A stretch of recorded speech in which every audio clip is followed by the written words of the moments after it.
It's way bad. No, remember that's my glue, okay? And you have to thank me. You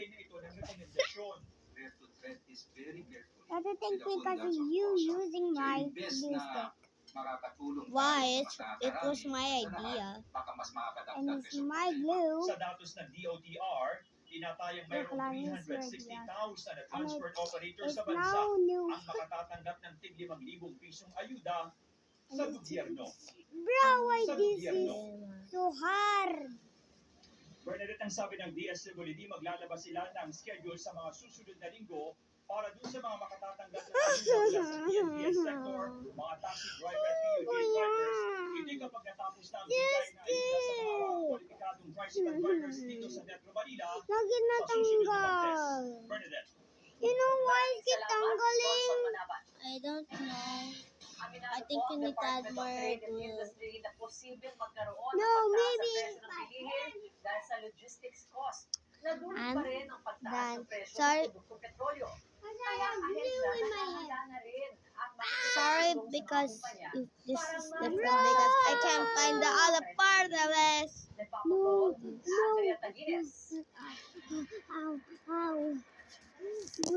Nagde-deliver ng frozen goods sa No, both of my nails. Oh my god, my nail is crooked. My nail is crooked. sa nagiging epekto ng big time oil price hike sa Oh my god, my nail is flying right now, guys. No, it's done.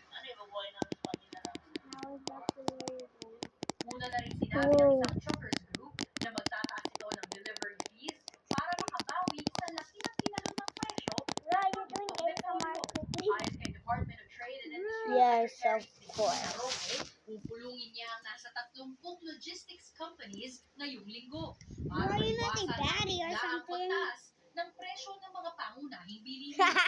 We acknowledge that the prices I am turning to a daddy. No, you're not. A baddie? Oh yeah, my fit an MOU where we check. work closely with them to make sure that kahit may calamities or may crisis, they keep their prices mababa.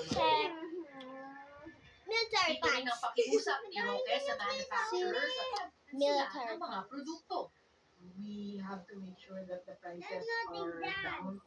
For now, they have informed us that there will be that they have inventory that will last for the next 2 months. When we say basic necessities and prime commodities,